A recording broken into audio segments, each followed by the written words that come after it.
Hai semuanya, saya Michelle Aryani dari kelas 11 IPS 1. Saya kali ini akan menjelaskan tentang 5 soal-soal mengenai dependensi rasio dan juga ketenaga kerjaan. Ini dia soalnya. Oke, langsung saja ya. Dengar penjelasannya. Dengerin atau dengerin.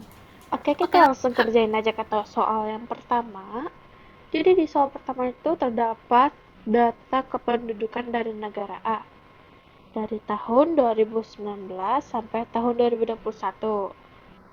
Nah, di soal ini tuh kita disuruh mencari berapa banyaknya penduduk yang bukan termasuk angkatan kerja setiap tahunnya.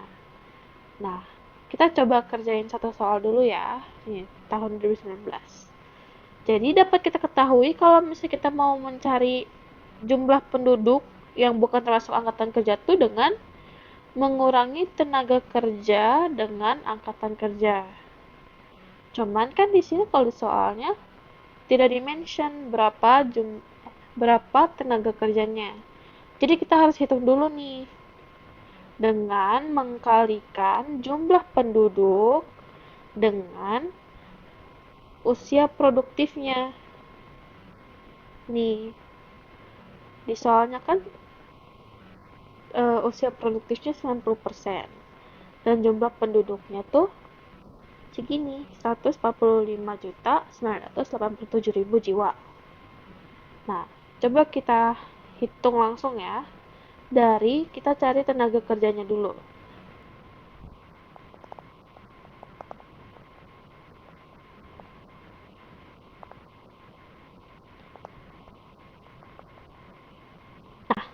Kalau misalnya kita kalikan, dapatnya kan segini nih, 131.388.000 jiwa. Nah, udah dapat nih tenaga kerjanya. Tenaga kerja. Udah dapat nih tenaga kerjanya. Sekarang kita tinggal hitung eh, penduduk yang bukan termasuk angkatan kerjanya. Tadi kan kalau misalnya mau hitung yang bukan tenaga kerja itu dengan mengurangi tenaga kerja, yaitu bukan angkatan kerja. Nah, kita tuh hitung itu dengan mengurangi tenaga kerja, yaitu 131.388.000 dikurangi dengan jumlah angkatan kerjanya, yaitu 80 aduh enggak 89 juta 900 jiwa. 89.900.800 jiwa. Nah, tinggal kita kurangi. Coba kita kurangi dulu ya, dulu ya.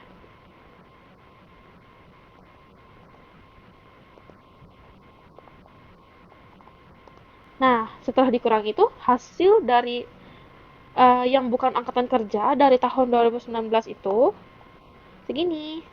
41.487.500 jiwa. Mudah sekali kan? Jadi cuman kita membutuhkan dua tahap doang, yaitu dengan hitung tenaga kerjanya dan langsung hitung yang bukan angkatan kerjanya. Tapi tergantung soalnya juga ya, teman-teman. Nah, kalau misalnya kita sudah mengetahui step-stepnya, cara-caranya, kita tinggal hitung semuanya nih. 2019 kan udah tinggal tahun 2020 sama 2021. Nah, aku sudah hitung semuanya dan hasilnya tuh segini. Teng. Kita ke soal yang kedua, kita baca dulu ya. Kesempatan kerja merupakan ketersediaan lapangan kerja bagi angkatan kerja yang membutuhkan pekerjaan. Sering sekali ketersediaan lapangan pekerjaan tidak sebanding dengan jumlah tenaga kerja dan akan menyebabkan pengangguran. Pengangguran berdasar penyebabnya terbagi menjadi 6. Jelaskan. Nah, jadi di sini tuh kita disuruh menjelaskan 6 pengangguran berdasarkan penyebabnya ya. Kita lihat yang pertama.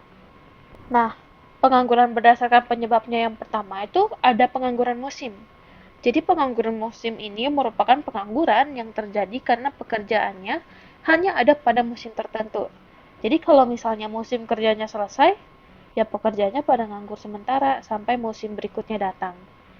Jadi kayak kalau misalnya musim buah mangga, jadi pada petani lagi apa?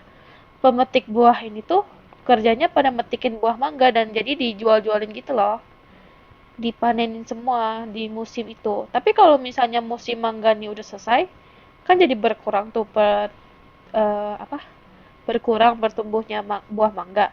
Jadi mereka jadi pada nganggur sementara, nunggu sampai musim buah mangga berikutnya datang. Jadi mereka baru kerja lagi di musim berikutnya. Nah, yang kedua tuh ada pengangguran friksional. Pengangguran friksional ini tuh pengangguran yang terjadi karena seseorang sedang dalam masa pindah kerja atau sedang mencari pekerjaan baru. Kayak misalnya si A lagi mau resign karena dia dapat tawaran pekerjaan baru di tempat kerja B. Nah, dia mau pindah ke sini. Cuman pasti masa lamarannya itu bakal agak lama ya. Jadi di masa nunggu dilamarnya ini tuh di apa jadi pekerjaannya tuh disebut dengan pengangguran friksional. Gitu guys. Yang ketiga ada pengangguran teknologi. Pengangguran teknologi ini tuh merupakan pengangguran yang terjadi karena pekerjaannya itu sudah digantikan oleh mesin atau teknologi baru seperti robot, AI, dan lain-lain. Contohnya tuh kayak pekerja-pekerja pabrik kehilangan pekerjaannya karena proses produksi sudah kebanyakan pakai robot seperti yang ada di gambar ya. Dan banyak juga di restoran-restoran di luar negeri seperti Amerika Serikat yang sudah menggunakan mesin self checkout gitu. Kayak gini fotonya. Kayak gini. Kalian pasti tahu kan mesin ginian di McD. Bahkan di Indonesia juga udah mulai ada loh, sudah mulai muncul. Jadi kebanyakan mereka sudah menggunakan mesin, jarang pakai tenaga kerja manusia lagi. Walaupun masih ada, cuman kebanyakan mereka pakai mesin. Kemudian ada pengangguran struktural. Pengangguran struktural terjadi karena perubahan struktur ekonomi di satu negara. Ini contohnya, ada di beberapa kota penggunaan ojek online itu meningkat.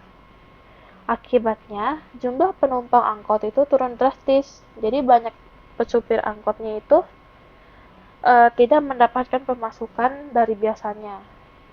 Jadi mereka tuh mau pindah ke ojek online pun mereka susah karena kemungkinan besar mereka belum punya ahli dalam melaksanakan atau melakukan pekerjaan ojek online ini, ataupun mereka tidak bisa mengoperasikan aplikasi digital gitu.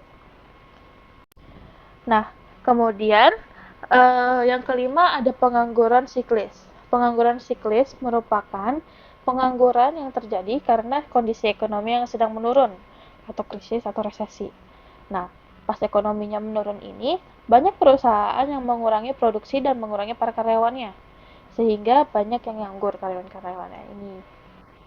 Nah, contohnya itu pas COVID-19. Ini kan pas COVID-19 itu kan pada dikarantina supaya pada nggak terjangkit COVID-19 ini. Jadi banyak restoran, hotel, toko-toko itu dia sepi pelanggan.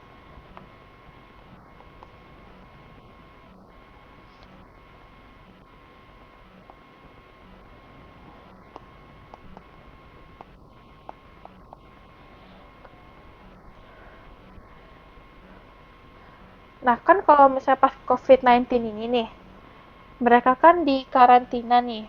Apa?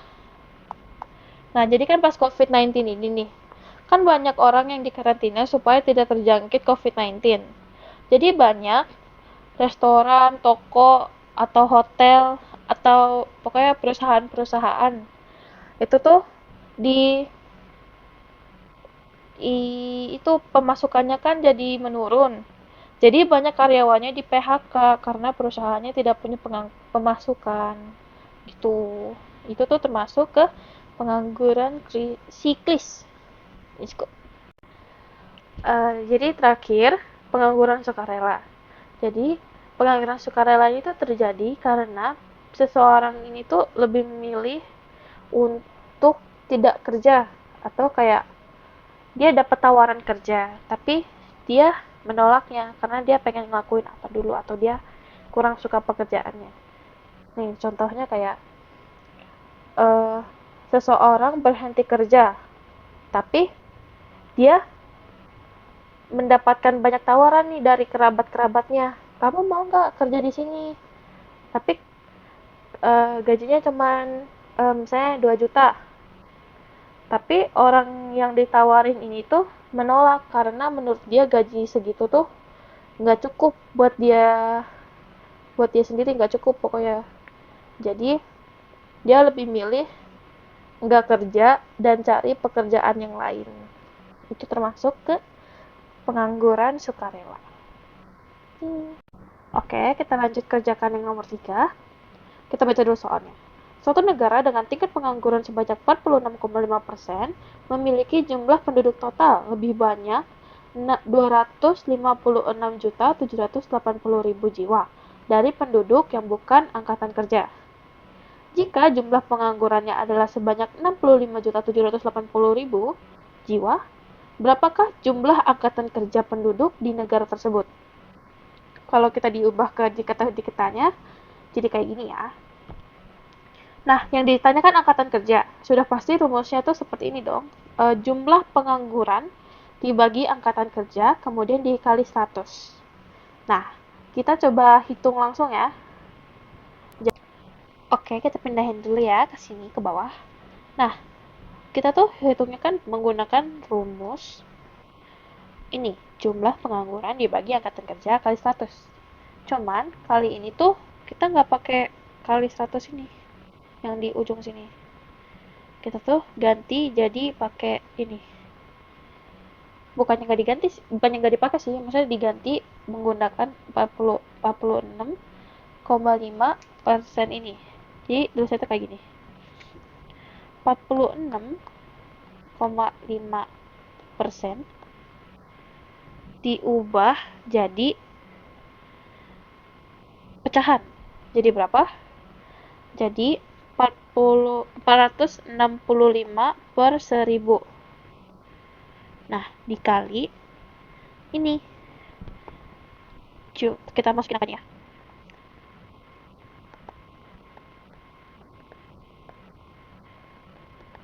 Nah, karena yang ditanya angkatan kerja, jadi kita tulis angka aja ya.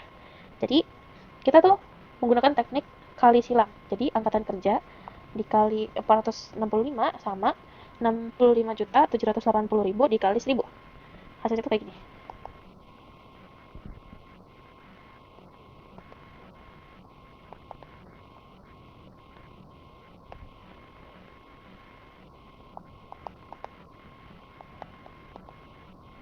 Nah, hasilnya kayak gini. Dan kita bagi lagi nih, kita hasilin. Apa tuh sih hasilnya tuh di segini.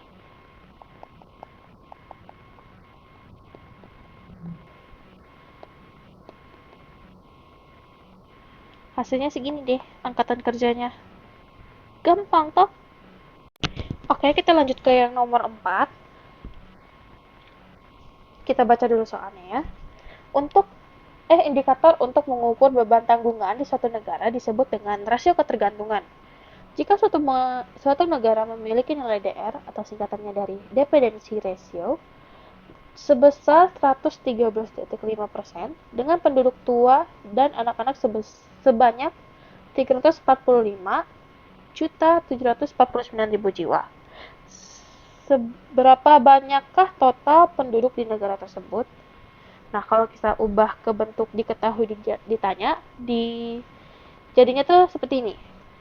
Diketahuinya tuh DR-nya 113,5% dan penduduk tidak produktifnya itu 345.789.000 jiwa. Dan yang ditanyanya itu total penduduk. Nah, kita tuh menggunakan 2 step ya. Pertama, kita karena di soalnya itu tidak dimention berapa itunya usia produktifnya. Jadi kita harus cari dulu usia produktif karena untuk mencari total penduduk negaranya itu harus memerlukan penduduk yang usia produktif dan juga penduduk usia yang tidak produktif. Jadi, kita perlu mencari usia produktif dulu menggunakan rumus DR seperti ini. Lalu baru kita jumlahkan dengan rumus total penduduk negara. Oke, mari kita hitung ya. Nah, untuk menghitungnya itu sama seperti sebelumnya ya. Kita masukin aja dulu angka-angkanya sesuai dengan rumus. Nah, rumus yang pertama kan DR nih. DR kan udah diketahui kalau misalnya itu malah dihapus. Kalau misalnya DR itu 113,5. Nah, tinggal kita ubah aja DR 113,5 itu kalau diubah jadi pecahan kan jadinya 1135 per 1000. Nah, itu kan DR. Sama dengan penduduk usia tidak produktif, yaitu 345.789.000 dibagi usia tidak produktif. Usia produktif. Penduduk usia produktif. Nah, penduduk usia produktif. Nah, itu kan makanya tadi kita tinggal kali silang aja ya. Jadi, penduduk usia produktif dikali 1135 dan 345.789.000 dikali 1000. Nah, kalau kita udah hitung tuh jadi kayak gini. Coba saya tulis dulu ya.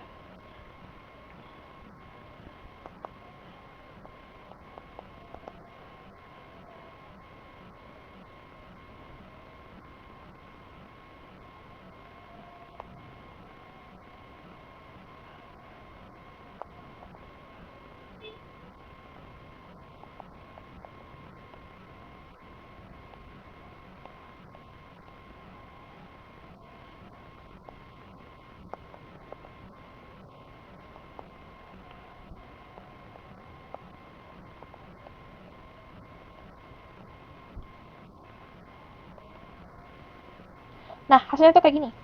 Nah, udah dikalikan, jadinya hasilnya segini.